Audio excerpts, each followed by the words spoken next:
The Wheat School on RealAgriculture.com is brought to you by CNMC, Syngenta Canada, and the Alberta Wheat Commission.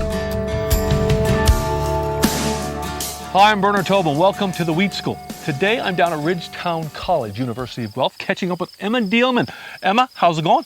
Going good. Glad you could come out. Well, thank you for the invitation. Today we're going to take a look at some of Emma's research work for her graduate studies. And Emma, it's an interesting, we've got a soybeans field here, and you're talking about wheat planting date, a lot of your work, but hey, it really starts with soybean desiccation. Tell us about your project.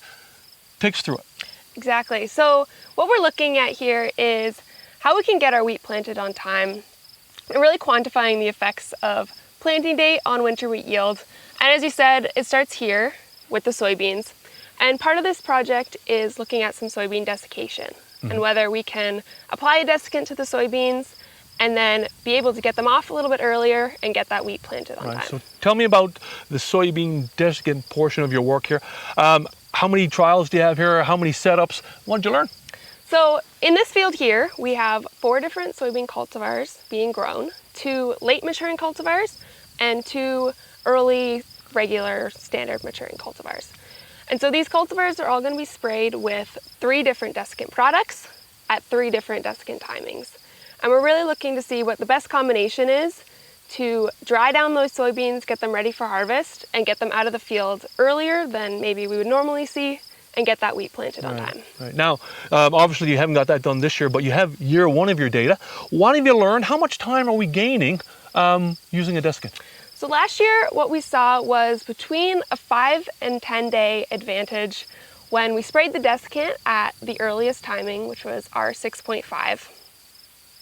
And so that really helps us to get a good window for our producers to maybe get that wheat in a little bit earlier.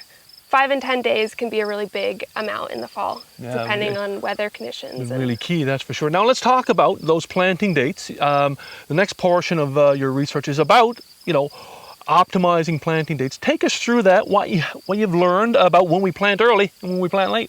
Yeah, so for our wheat planting date trial, we're looking at 4 different planting dates. We call them early, mid-late, and late.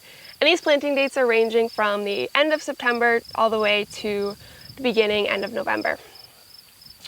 And so what we're seeing is when we look at the yields of these planting dates, our earliest planting dates are consistently yielding the highest at all of our locations, all the years we've tested.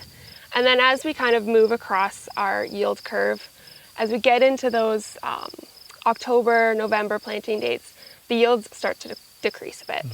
Now, I'm looking at your graph here, Emma. You've got intensive treatments here and a standard treatment. Tell me about the difference there. What did you learn? So what we saw is there's really not a consistent response to management in these trials. We haven't seen huge yield differences. But what we also really need to look at is how these different planting dates are growing. What we saw, especially in 2021, when we had a bit of a higher lodging risk year, was that those early planting dates are growing taller, they have more biomass, we're seeing more grain heads per meter squared. And so in 2021, when we saw some of that lodging risk, we saw a decrease in that lodging when we used the intensive treatments. So while we maybe didn't see any yield differences, we can still take away that we really need to manage our wheat by location, by year, and then consider planting date when we're making those management decisions. So Emma, I just want to go back to yield. When I look at your curve there, that translates to be between 10 and 50 bushels per an acre based on those earlier dates and the late dates. What are you learning here? What's happening? So what we're seeing is at these earlier dates, we're consistently getting those higher yields. And where that's coming from is as we're looking at growth throughout the season and biomass measurements, those earlier planting dates, the canopies are thicker, we're seeing more radiation interception, plants are taller, there's more biomass, and all of that is translating into those higher yields that we're seeing at those earlier planting dates. Yeah, bigger heads, more heads, right? Exactly. Based on all this, some great research, for the growers out there watching, what are some of the key takeaways, basically starting with soybeans? What we're seeing is to maximize our wheat yields, we really need to take advantage of those early planting dates. So as we said, that starts right now. It starts when we're thinking about taking those soybeans off.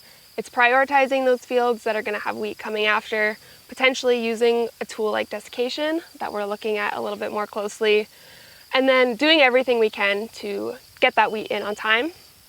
And then it's also knowing that even on years when maybe we can't get the wheat in on time, if we're going to see yield loss, quantifying that, getting to see what that might actually look like, and then if we need to manage differently or if there's other things we can do to still get the benefits of the wheat crop that we know are out there. Right, you've got your intensive options, your PGRs, your nitrogen rates and stuff like that. Emma, great to have you on the Wheat School. Appreciate it. We will see you down the road. Great, thanks so much.